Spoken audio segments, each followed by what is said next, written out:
Welcome to the It's in Queens podcast. I'm your host, Chef Simmons, and this is the only podcast that focuses on Queens, the borough that has it all. This podcast comes to you each week thanks to the Queens Economic Development Corporation and the Queens Tourism Council. They work tirelessly to showcase our borough as a destination filled with amazing experiences, cultural gems, and really opportunities for everyone who lives here, works here, or is visiting from near or far. This week, we're deep into winter once again in Queens. The temperatures, of course, have dropped, and this last bad snowstorm made our streets and sidewalks such a challenge once again. A lot of us are spending so much more time indoors to stay warm and watching the weather, of course. But as the snow gets plowed, the ice melts, and we start cautiously venturing out again, this is actually a perfect time to stay close to home and find places in Queens that we've never discovered before. And one of those places is the Marlene Museum in Long Island City, a newer addition to our borough's cultural landscape.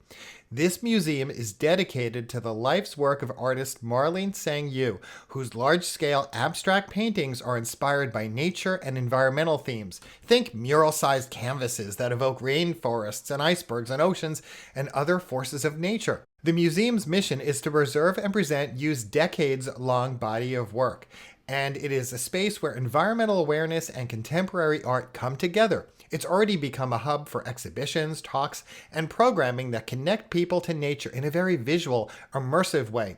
And people are taking notice. Gothamist recently highlighted the museum on its list of must-visit museums in the city, one of just 8 museums that were chosen from across the 5 boroughs. And that's a big deal for a Queens institution that's still relatively new to many of us. So if you've been looking for a reason to get out of the house but not go too far, this is exactly the kind of hidden gem that makes staying in Queens so worthwhile. With that in mind, I'm really excited for this week's conversation. Joining me is Seraphina Lusk, director of the Marlene Museum here in Queens, who's helping guide the institution as it grows and reaches more New Yorkers. Seraphina Lusk, welcome to the It's in Queens podcast. Thank you so much, Jeff. Thanks so much for having us. So, for our listeners who are just hearing about you for the first time, how do you describe the Marlene Museum and what makes it different from a traditional art museum? Okay, so I guess a bit of background. Marlene Yu, she paints large-scale abstractions of nature on huge canvases, maybe up to 54 feet long, 22 feet high, very colorful, vibrant works. She started the Rainforest Art Foundation to find other artists who express their love of nature through different forms of art, not just painting, but also dance, sculpture, building design, poetry, photography. And so uh, we built the museum in honor of her life's work. And what's different is that it is not just a museum, but it's also a movement. It's a call to experience the power of nature through art. It reflects how Marlene and her husband have always been very welcoming and helping artists through the years and bringing people together from different walks of life and all coming together to see nature in a different way and hopefully appreciate it and protect it together. And you've basically been opening a new chapter here in Queens. Why did Queens feel like the right home for this? Well, a lot of different factors. First, Queens is I see New York in itself as a cultural mecca, and Queens is a is seems to be the next art trendy area. We've got PS1, MoMA, we've got the Noguchi Museum. Nearby our building, there were a couple blocks where people actually would rent uh, exterior space to do their graffiti art.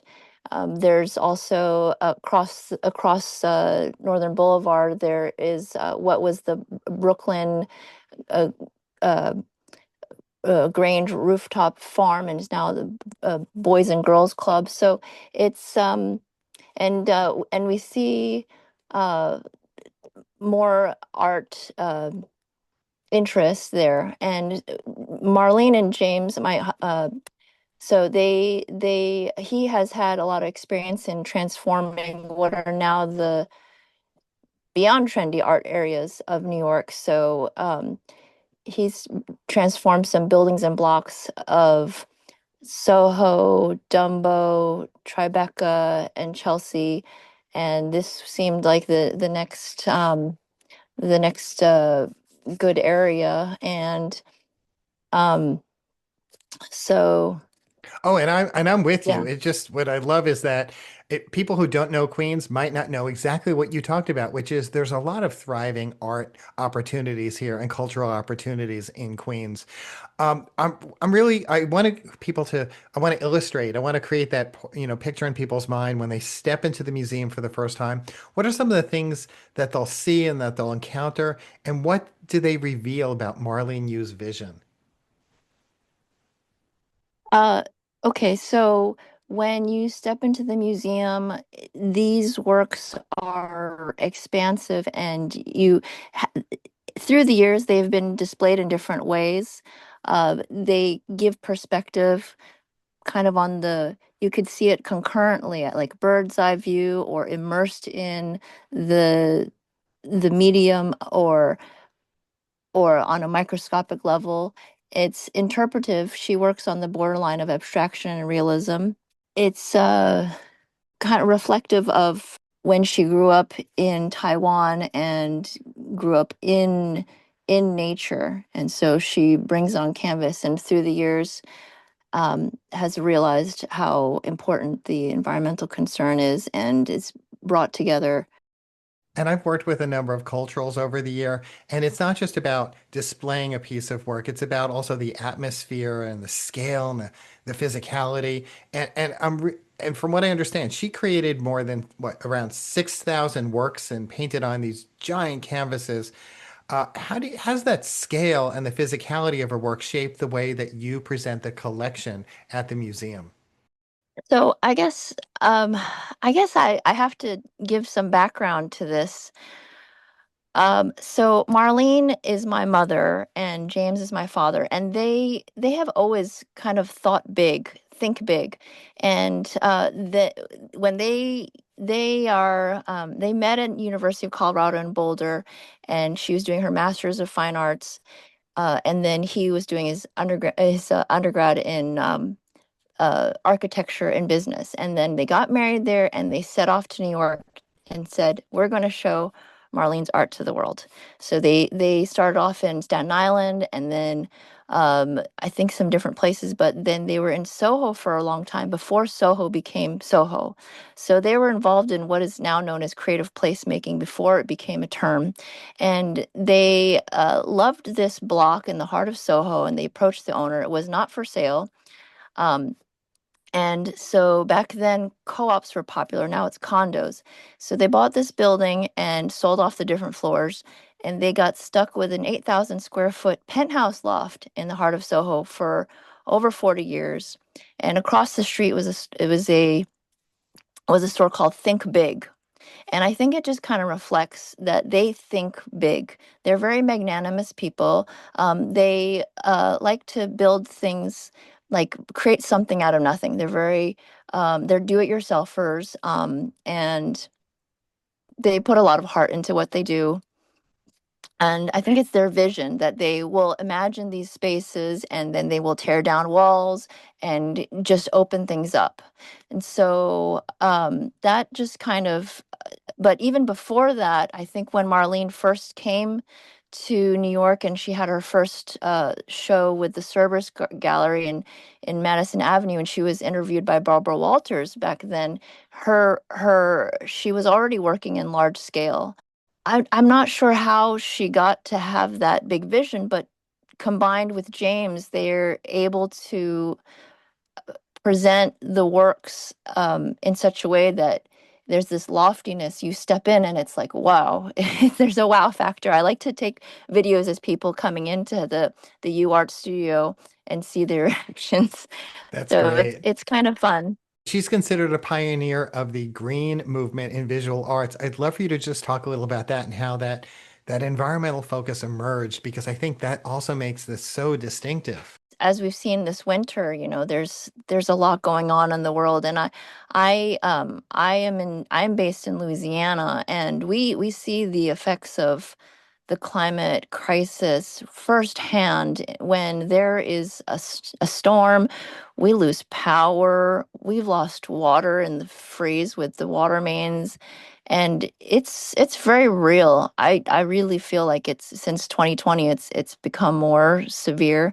But before my own experience, I guess she had her glacial melting series back in the 60s when she was trying to pull together different artists to show nature inspired works. And I guess through the years, it's become such a big topic. Um, and that's how she started Rainforest Art Foundation. Um, she would first curate and have shows in different places around the world, and just love the idea of different people getting together from different backgrounds, different nationalities. And when we had the museum in Louisiana, we also saw that we were bringing together people from different industries and different ideologies. Um, Myself, growing up in New York, you almost take it for granted that there's just so many people in New York. You feel that people are generally open-minded and accepting, and then you find that in Louisiana too. But then you also realize that to be open-minded and accepting is to be that for people who may not be. And it's nice to find common ground and develop friendships and reach out to people with, a shared love of nature, or to inspire that, and bringing together different ages and basically different everyone. And it's just this welcoming, it's like a welcoming and yet awe-inspiring place.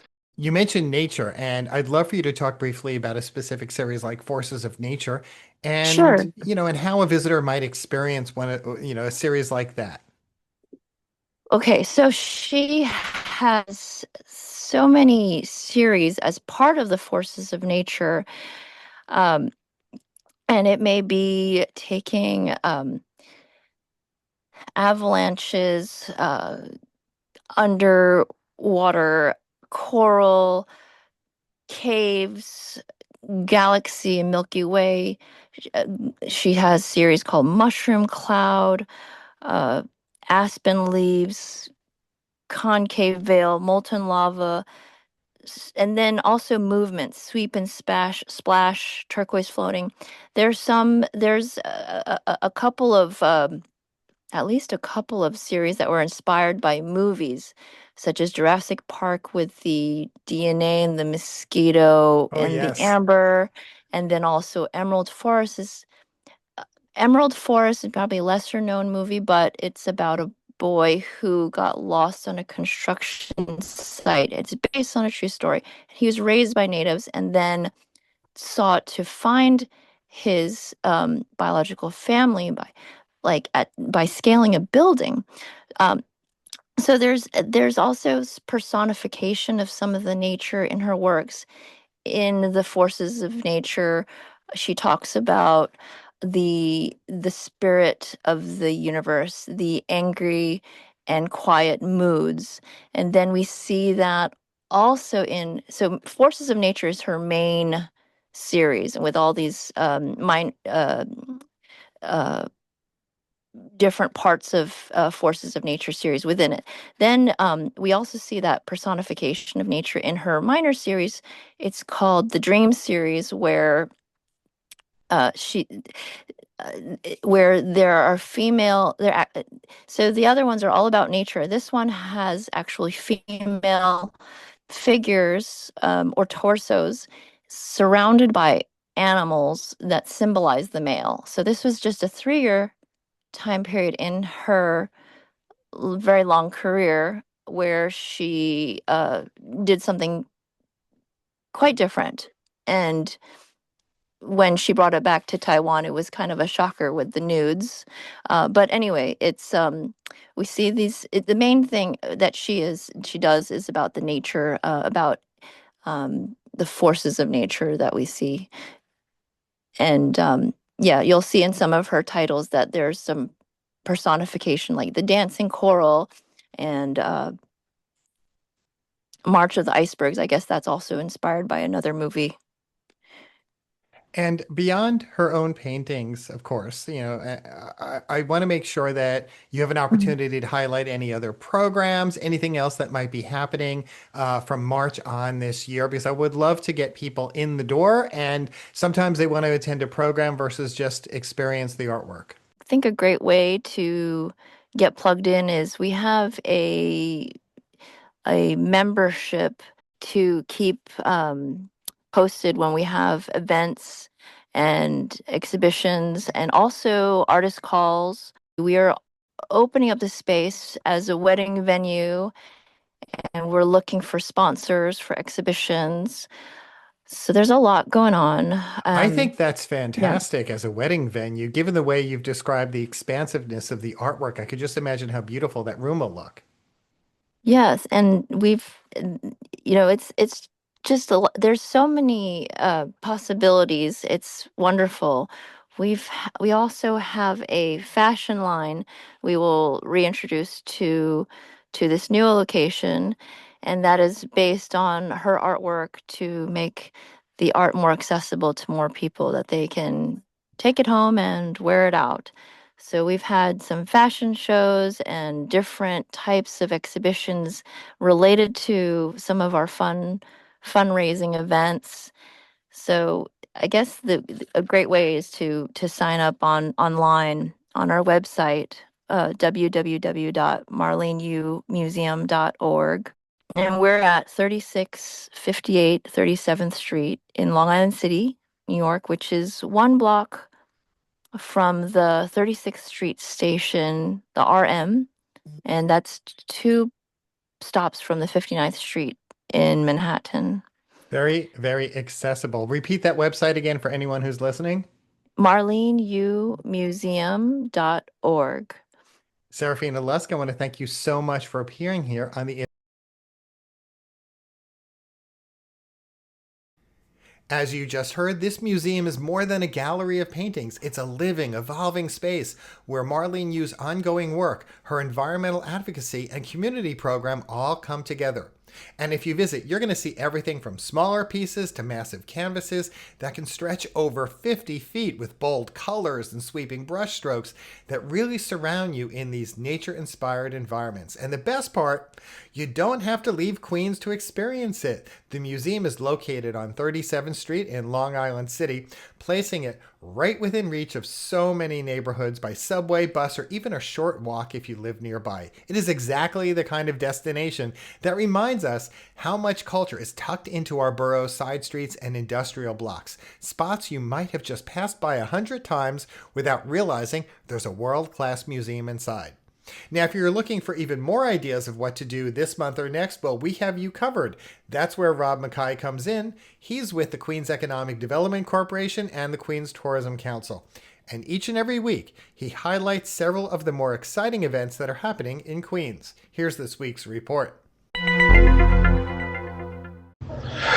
Hi, Jeff. I'm fully aware of the fact that it's freezing outside, but I've got something here that's going to be inside, number one. And in fact, it's so hot that it's practically on fire.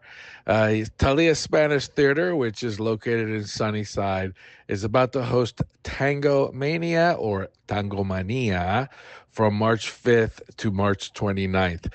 This is a Spanish language musical, I should probably say, that mixes classical and new tangos with absolute world-class dancers who will, in fact, amaze you with their precision and their passion, really.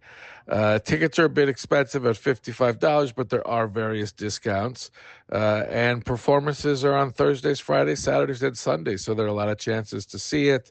And finally, I should also probably mention that the orchestra is directed by Emiliano Messiez, who has a nomination for a Latin Grammy.